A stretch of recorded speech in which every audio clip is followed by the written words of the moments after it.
dia, boa tarde ou boa noite, eu não sei o horário que vocês estão assistindo. A gente está aqui muito feliz com mais um episódio do Boldcast com uma convidada super especial que é a Ovidia Portillo.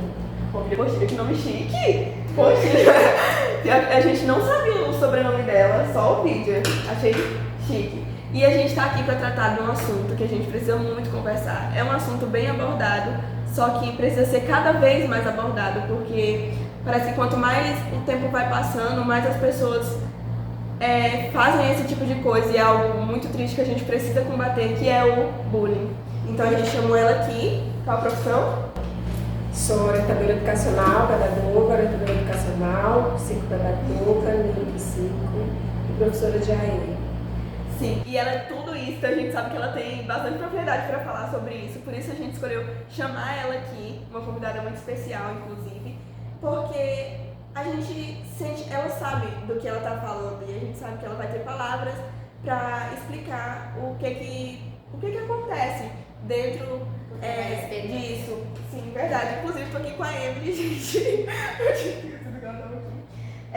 Para começar, o que seria o bullying? Então, olá, bom dia, boa tarde, boa noite para quem está nos acompanhando, né? Eu sou Ovidia Portillo, trabalho em escolas públicas desde 1998, como orientadora educacional, e onde a gente vem aí trabalhando, né, dentro dessa perspectiva, dentro dessa temática tão discutida, tão falada hoje e tão importante, que é sobre o bullying.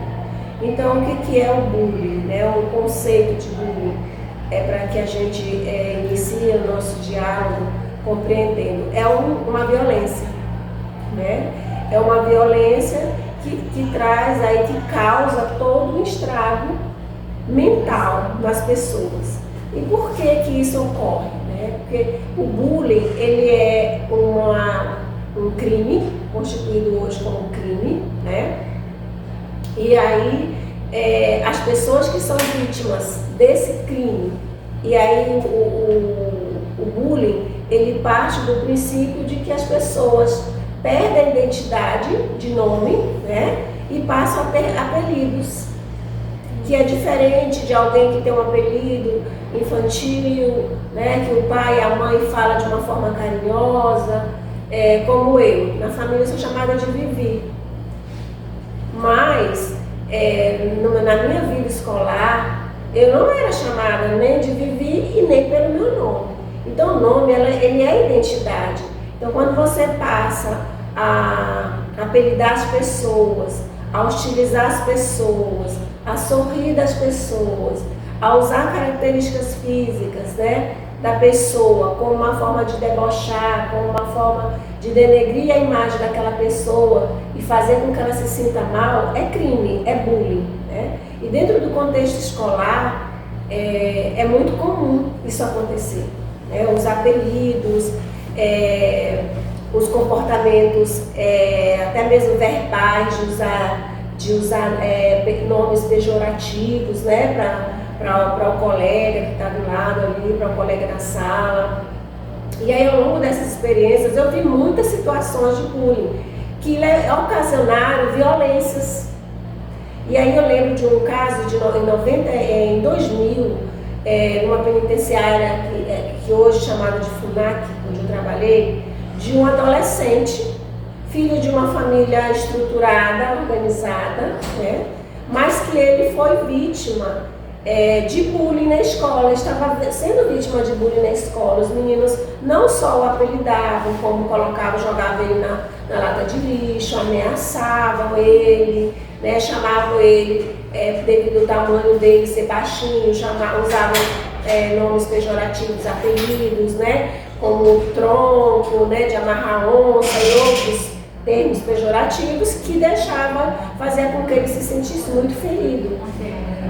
E aí a violência, né, passavam por ele, debochavam dele, empurravam ele, né, que aí já parte, bullying, esse comportamento de sorrir, de debochar, de empurrar, de jogar no lixo, passar e jogar lixo nele. E isso foi gerando, eu não vou citar o nome da escola que aconteceu, aconteceu isso, mas foi uma escola pública, uma escola do Estado, nos relatos dele, ele corria pedir ajuda, mas ele não recebia essa ajuda. Por isso que é onde entra o papel da escola, né, de ouvir o aluno. Eu estou falando isso dentro do contexto escolar, mas isso acontece em outros ambientes também, né, às vezes até dentro da própria família.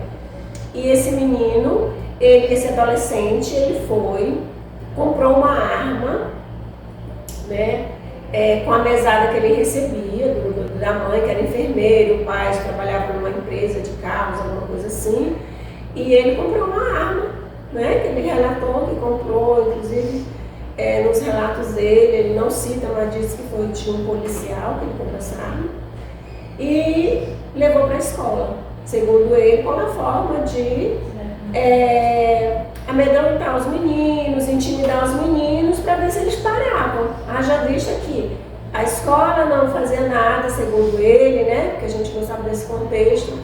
A família dele já tinha ido na escola e não era resolvido.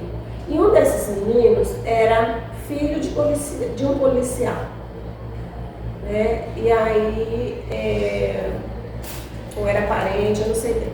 São os relatos dele que o juiz passou para nós, que a gente registrou.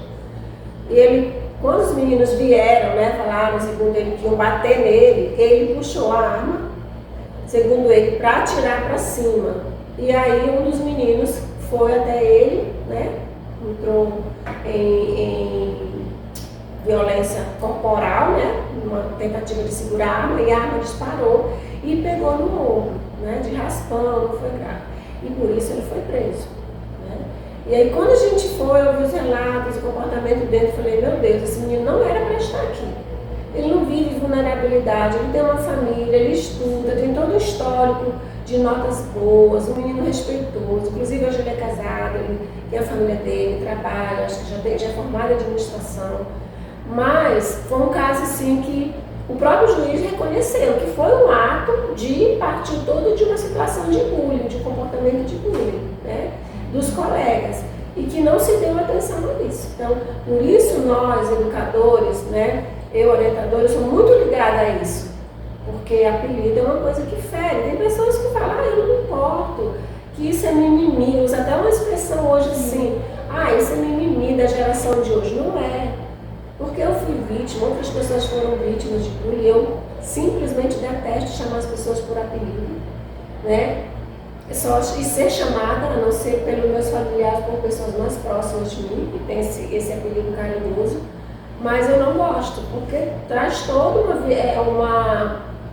uma revolta, né? Um sentimento agressivo, triste, depressivo, né? Então o bullying ele afeta o psicológico da pessoa, algumas pessoas se matam, né? Tiram a própria vida, ou cometem crimes, tipo essa situação desse menino, né? E outros casos. Quais são os sinais de uma pessoa dessa? Os sinais, quando é uma pessoa que fala, um adolescente que ele fala, que ele se expressa, né? Ele já diz logo, ele sabe. Aqui nessa escola onde nós trabalhamos, a gente já deu várias palestras sobre bullying, né? Vocês devem ter participado. Então a gente orienta a falar, né? Mas nós já tivemos situações aqui de meninos que não tinha comportamento, não falava nada, era quieto na sala, a gente perguntava. E um dia ele entrou na secretaria aqui na nossa sala, ali, né? Não foi na minha. E aí ele chegou lá e desabafou, chorou. E ele aparentemente estava um menino, não, ele é um menino calmo, todo mundo ficou impressionado, porque ele não reagia, né? Mas quais são os sinais que eu percebo na minha vivência? Às vezes ela é um sinal onde introspecto, onde a pessoa fica calada, né? Ela não diz nada, chega um momento que ela explode de alguma forma, né?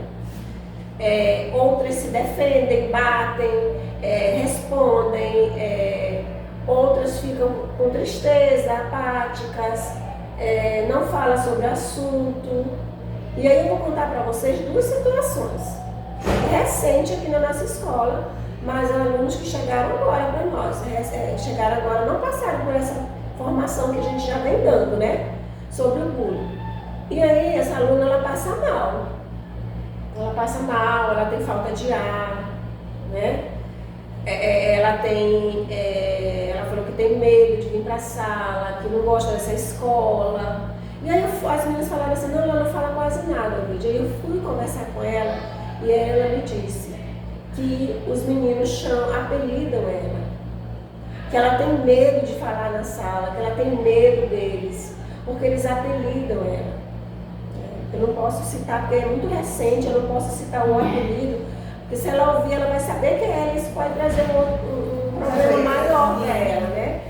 Mas o sinal dela que ela deu foi esse, de crise de ansiedade, né? Palpitações, né, no coração, agitação, tremura, nervosismo, mão gelada. E por conta de quê? De um histórico que ela me disse que não começou aqui, começou numa outra escola que ela veio dessa escola passada, né? Então, os sintomas, a gente precisa ficar atento, porque os que ficam calados ou que reagem com essa ansiedade, a gente procura logo essas crises de ansiedade, saber a raiz dessa ansiedade, o que está acontecendo, né? Esse é meu trabalho aqui. E aí, se for o caso, né, a gente percebe se a pessoa é recorrente nas crises, a gente encaminha, chama a família, comunica, como a família dela, a mãe dela foi chamada, para que leve ao psicólogo, para que leve ao psiquiatra, para começar esse tratamento para evitar no futuro uma doença mais, se agravar essa doença mental, e se tornar uma doença mental. Quais são os temas que mais chegam assim para a senhora de algum tipo de bullying? É mais nas escolas mesmo? Mais de apelidos, né? De nomes pejorativos, os tipos de bullying que chegam, as reclamações de cor, viu, gente? Que aí é o preconceito racial, né? De usar a cor da pessoa, e aí acaba estigmatizando aquela pessoa que já é estigmatizada pela própria sociedade, que a gente sabe que a sociedade precisa mudar muito com relação ao preconceito racial, né? Nós somos um país racista, e aí acaba ofendendo a pessoa pela cor, ofendendo a pessoa pelos cabelos, e aí, mas o mais recorrente, o mais frequente são apelidos. E infelizmente é uma coisa que está muito presente ainda hoje na sociedade. E não é de agora, tipo, é de muito tempo que tem isso. E há muito tempo que vem pessoas. É histórico, né? Histórico, como eu ouvi, que vem combatendo isso, que vem estudando sobre esse assunto, ajudando pessoas. Então é uma profissão muito importante para ajudar os outros também. Como lidar com o bullying? Como devemos lidar com o bullying? Como lidar com o bullying, no caso a orientação que a gente dá para os alunos, né? O que a gente orienta? Mas por mais que a gente oriente, é algo que tem que ser imediatamente cortado, eu falo mal pela raiz, né? Então chegou meu conhecimento, não adianta eu falar para o aluno assim, ignora, muita gente fala assim, ignora, faz de conta que não é com você, porque senão eles vão parar, eles vão cansar e eles não vão falar mais. Mas não é assim que se resolve, né? Tem que ser, para combater, você tem que contar, por isso as palestras são importantes, conte. Tá chamando um dedinho que você tem com problema, estão lhe apelidando por esse dedo, isso está lhe afetando, conte, não aceite. Né? Mande-lhe respeitar, eu sempre costumo dizer, me respeite. Fale sobre, se for questão racial, da cor da sua cor que eles estejam falando, de apelidando devido à sua cor, suas características afrodescendentes, se defenda, mande-lhe respeitar, diga que é crime. Como eu falo nas palestras, né, que você vai processar, principalmente adolescentes, eu trabalho aqui com adolescentes, e aí eu deixo muito bem claro para eles que a partir de 12 anos eles já respondem processo. Né? E orienta a família, orienta o aluno, chama os pais dos agressores, né, dos que estão cometendo o bullying, falam para eles da gravidade da situação, chama a mãe, fala da gravidade da situação da vítima, no caso, né, que está sofrendo bullying, e dou essas orientações de não se calar, combater é não se calar. De alguma maneira, né? Tentar combater. Minha voz está meio rouca porque eu estou meio gripada. Você acha que tem um motivo para levar as pessoas a praticarem o bullying, algo que levem elas a ter prazer em ver a dor do outro? Então, eu sou especialista em saúde mental, né? Quando a gente estuda a saúde do adolescente, os transtornos mentais, no caso, né? Doenças mentais. Às vezes é um adolescente que ele foi criado em um ambiente familiar de apelidos, de ver pessoas, às vezes até os próprios pais apelidando, e ele começa a fazer isso também, porque ele é apelidado, ele começa a fazer. E aí ele vê que as pessoas, todo mundo sorri, então ele acha que vai sorrir, mas também é uma forma que ele está pedindo ajuda, ele está pedindo socorro, né? Porque, como eu falei, não é normal uma pessoa sentir prazer no sofrimento da outra. Não é normal, né? Tocar, nós já tivemos adolescentes aqui que estavam fazendo símbolo nazista dentro da sala de aula. Então, sentei com ele e contei um pouco da história, o que é o nazismo, o que foi, né? Além disso, ele usava a questão racial, nitidamente ele declarou que ele tinha preconceito e não gostava de preto, por mais que ele fosse, que ele tivesse, mas ele não gostava, né? Então, uma pessoa dessa precisa de ajuda, né? Ela precisa de ajuda, isso está relacionado à questão de saúde mental. Como é que eu não gosto de uma pessoa pela cor? Quando eu digo que eu não gosto de alguém que me faz mal, é diferente. Aquela pessoa não faz mal, eu gosto de saber. Agora, eu não gosto porque ela tem aquele cabelo, eu não gosto porque ela é pobre, eu não gosto porque ela é preta, eu não gosto porque ela fala assim, eu não gosto. Isso não é normal, né? E aí, na adolescência, a gente precisa desse cuidado, essa atenção. O que está acontecendo com ele? Porque também, de alguma forma, ele pode estar sendo vítima, ou foi vítima. E aí, o caráter dele já está consolidado. É essa a preocupação, né? E ele acaba reproduzindo. Fizeram comigo, eu também vou fazer. Né? Então também tem um comportamento inverso. Mas precisa de ajuda também. Tanto o agressor que pratica o bullying, quanto o que sofre o bullying. E para finalizar, então, a gente entendeu nesse episódio o que é o bullying, as práticas, histórias, né, reais de casos que aconteceram através dessa prática de bullying. Para finalizar aqui, quer deixar algum recado, por exemplo? Né? Sim, quero agradecer a vocês, né, pelo trabalho da professora Patrícia, por esse trabalho, né, por essa sistematização, organização de podcast com várias temáticas, e dizer para as pessoas que bullying mata, né? Bullying destrói emocional, pode destruir o físico, você pode levar a pessoa a se matar ou a matar alguém. Então não faça, não pratique, seja empático, se coloque no lugar das pessoas, né, do sofrimento das pessoas, e se fosse eu naquela situação aí, tá bom? E com certeza a gente vai viver melhor e vai ter uma sociedade melhor. Obrigada.